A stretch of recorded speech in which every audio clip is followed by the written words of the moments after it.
कैसे कांग्रेस ने और ये मोमेंट्स ने हमारी हिस्ट्री को चेंज किया, ये है इनकी सच्चाई। अब हम जाते हैं उसकी डिटेल में। ध्यान दिया तिरुपति बालाजी का, ना ये तेलुगु एक्टर का किसी को पता ही नहीं है क्योंकि हिस्ट्री से चीजों को डिलीट कर दिया गया। अब ये एयरपोर्ट भी उसके नाम पे कर रहे हैं, जो मैसूर का है या वो भी है, उसका नाम करके टीपू सुल्तान नहीं, Akbar the great, Aurangzeb the great. Congress आए, उसके बाद वो आपको मजबूर करें अपने घरों को छोड़ के चले जाएं। दिवाली की छुट्टियां कम कर दी और ईद की बढ़ा दी। क्यों?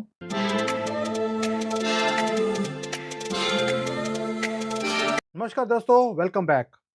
दोस्तों, एक खबर आई रिसेंटली कि हैदराबाद का जो निज़ाम था, उसने भारत चीन युद्ध के समय भारतीय सेना को 5000 किलो सोना दान में दिया था।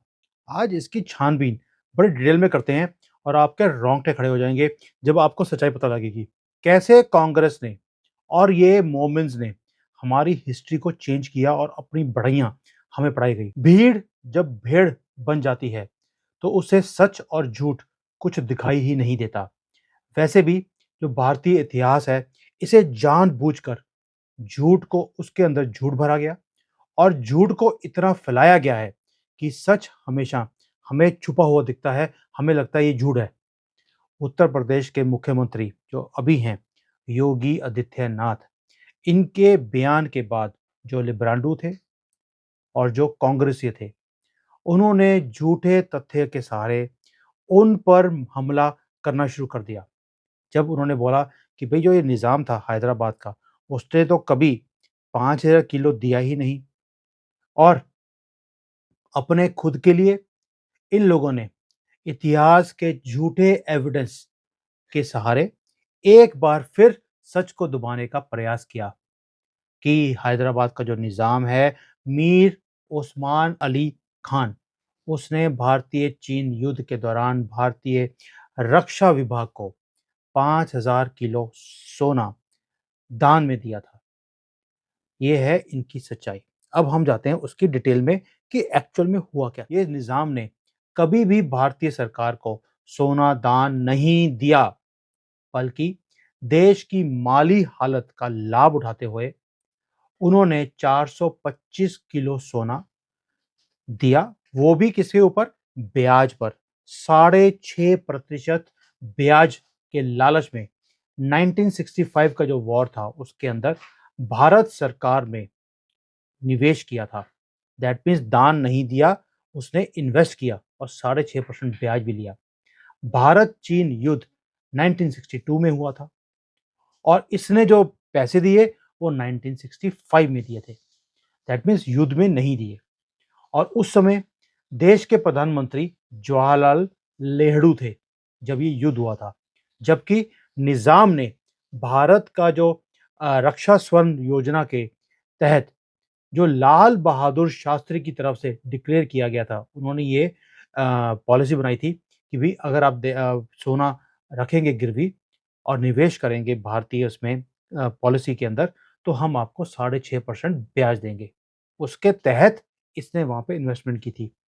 आरटीआई से ये जो सारा है इंफॉर्मेशन हमें मिली, और जो हिंदू अखबार है 1965 11 दिसंबर का, उसके अंदर इसके बारे में पूरी डिटेल लिखी भी गई है कि इसका पूरा जिक्र भी है कि निज़ाम के इस निवेश के लिए शास्त्री ने उन्हें धन्यवाद भी दिया था। उसी लेख के अंदर इस बात का भी जिक्र है कि उस समय अगर किसी ने दान दिया था तो वो एक ही आदमी था, तिरुमला तिरुपति मंदिर, उन्होंने दान दिया था। और एक तेलुगु का कोई फिल्म स्टार भी था, उसने भी दान दिया। इस निजाम ने तो कभी दान दिया ही नहीं है। और आपको ना तो जो बालाजी मंदिर है, जो जिन्होंने दान दान दिया तिरुपति बालाजी का, ना ये तेलुगु एक्टर का किसी को पता ही नहीं है क्योंकि हिस्ट्री से चीजों को डिलीट कर दिया गया और निजाम का नाम बीच में डाल दिया। अखबार ने अपने लेख में साफ लिखा है कि तिरुपति मंदिर ने सरकार को 124 किलो सोना उस टाइम पर दान में दिया था। जबकि जो तेलुगु का फिल्म स्टार है, उसने करीब 8 लाख रुपए दान में दिए थे। आप सोच के देखिए 1962 या 65 के टाइम पर 8 लाख रुपए की वैल्यू क्या होगी। और जो ये 124 किलो सोना मंदिर ने दिया है, आपको कभी पढ़ाया गया? कभी भी नहीं। और भारतीय जनमानस में एक साजिश के तहत जानबूझकर इस धारणा को स्थापित किया गया कि ये निज़ाम इसने दान दिया था, जबकि सच्चाई इससे कोसों दूर है। इसी को बोलते हैं हिपोक्रेसी। और हम यहाँ पर जितनी भी हिपोक्रेसीज़ हैं, उन्हें एक-एक करके एक्सपोज़ करते जा रहे हैं। अब आप सोच के देखिए, हमारी जो हिस्ट्री है उसमें पढ़ाया क्या गया? अकबर, बीरबल, हुमायूँ, ये सारे जो जानवर थे, जो बाहर से आए गधों पे बैठकर, ये जो हमारी बुक्स में लिखा गया है, इनको जानवर भी बोला जाना चाहिए, जो बाकी दुनिया बोलती है, लेकिन हमारे यहाँ इन्हें गुरु माना जाता है। और भाई औरंगज़ेब ने करोड़ों हिंदुओं के गले काट कर चौराहे पे रख खड़े कर दिए थे। मंदिरों के बाहर उन्होंने मंदिर तोड़ दिए, उसको मस्जिदों में कन्वर्ट कर दिया। और उसकी ये धारणा थी कि मैं सारे मंदिर तोड़ के उनको मस्जिद में कन्वर्ट करूँगा, ताकि हिंदू को पता लगे हमारे कंट्री में हमारे ऊपर सब कुछ किया गया और ये हीरोज़ हैं, किसके? कांग्रेस के। अब कल परसों एक और स्टेटमेंट आ गई कि अभी इनके पास कर्नाटका आया है, तो टीपू सुल्तान जो वो भी उग्रवादी था, उसने भी हिंदुओं को मारा। अब ये एयरपोर्ट भी उसके नाम पे कर रहे हैं, जो मैसूर का है या वो भी है, उसका नाम करके टीपू सुल्तान। भी आप सोच सकते हैं कि इज़राइल के अंदर एयरपोर्ट का नाम हो हिटलर एयरपोर्ट, पॉसिबल है? नहीं पॉसिबल है। क्यों? क्योंकि वो अपनी कंट्री से प्यार करते हैं, वो ऐसे हिपोक्रेट नहीं है लिब्रांडुओं की तरह और कांग्रेस की तरह। और कांग्रेस ये सिर्फ एक जमात को खुश करने के लिए सारी किताबें इन्होंने खराब कर दी हमारी। सारे बच्चों को एक ही चीज़ पढ़ाई गई है, मुगल कितने ग्रेट थे, अकबर कितना ग्रेट था। आपको कभी ब बोला गया कि भई ये गलत लोग थे? इन्होंने हिंदुओं के साथ क्या कुछ किया? नहीं, Akbar the great, barbell the great, barbell, मैं तो उसको बोलता हूँ barber the great, Aurangzeb the great, ये बोला जाता है हमें। इज़राइल में कभी हो सकता है कि हिटलर द ग्रेट पढ़ाया जाए? पॉसिबल ही नहीं है। उसकी पढ़ाई तो जर्मनी जर्मनी में नहीं होती। और हमारे भारत में, हिंदुस्तान में, जो हिंदुओं का कंट्री है, वहाँ पे हमें मुगलों की हिस्ट्री पढ़ाई जाती है, हमारी हिस्ट्री डिलीट कर दी गई। जैसे ये तिरुपति का था, इन्होंने डिलीट किया। अब आप मुझे आपके कमेंट चाहिए इसके ऊपर। क्या आपको इन चीज़ों के बारे में, सच्चाई के बारे में पता था? कभी आपने इसके ऊपर इन्वेस्टिगेशन करने की कोशिश करी?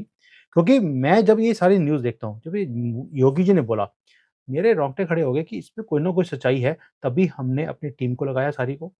और जो रविंदर पंचोली जी हैं, उन्होंने पूरी इन्वेस्टिगेशन करके फिर ये सारे तथ्य निकाले कि हिस्ट्री में उस वक़्त अखबारों में क्या हुआ था, क्योंकि 40 साल से वो ये काम कर रहे हैं। वो इतनी मेहनत करते हैं दिन-रात, ये सारे डाटा निकालने के लिए, आपकी आँखें खोलने के लिए।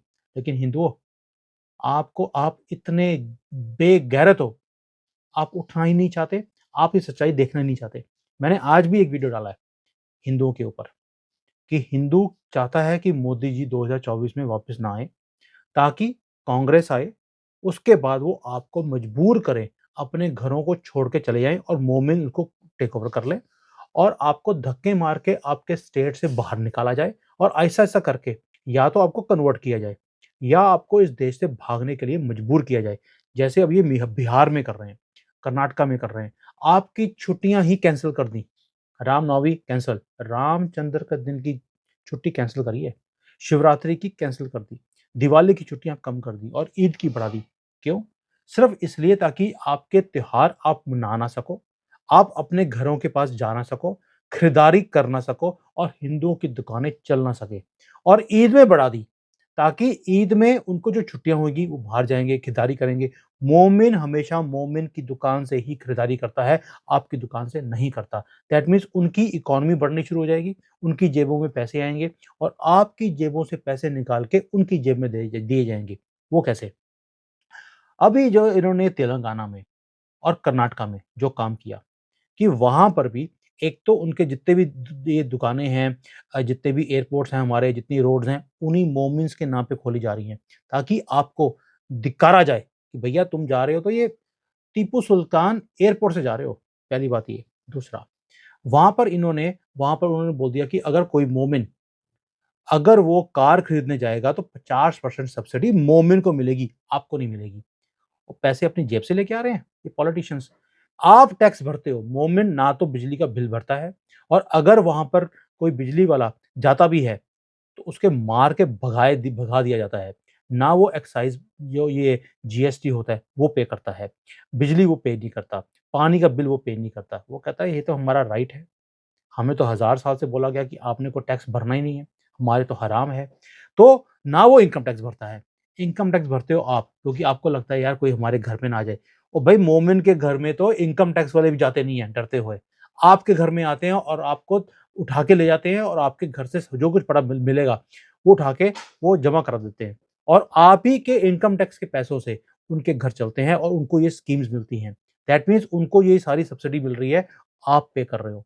और आप इतने बेगैरत हो, आपको फ़र्क नहीं पड़ता। आप कहते हैं यार फ़र्क क्या पड़ता है? मोदी जी ने भारत के लिए किया क्या है? जो कांग्रेस ने किया था, कि हमें टका के रखा था जूती के नोक पर और हम खुश थे उसपे क्योंकि हज़ार साल से हमें आदत पड़ी हुई है, हम आगे भी कंटिन्यू रखेंगे। इन्होंने आके मोदी जी ने आके हमारी जो लाइफ़ है वो झन्नू बना दी है। क्यों? सब कुछ सीधा कर दिया। रोज़ यहाँ पर दंगे होते रहते हैं। मोमिन्स रोज़ बोलते हैं कि मोदी, योगी जब हटेंगे, तब हम हिंदुओं को बताएँगे और परमानेंटली इनके सारे मंदिर जो औरंगज़ेब ने बोले थे कि हम तोड़ेंगे, अब हम तोड़ेंगे और यहाँ पे हिंदुओं को कन्वर्ट करके ही छोड़ेंगे। सनातन का नाम भारत से खत्म करेंगे। ये एक मोमिन बोल रहे हैं ओपनली। सिर्फ़ मोदी की हटने की देर है। आप हटाइए, मैं वेट कर रहा हूँ देखने के लिए कि आपकी लाइफ उसके बाद कितनी बेहतर होने वाली है। जय Hind, Vande Mataram. Hi there. If you liked the video, please don't forget to smash the like button, subscribe to our channel, and activate the bell icon so that you receive all notifications whenever we upload a new video. Thanks for watching.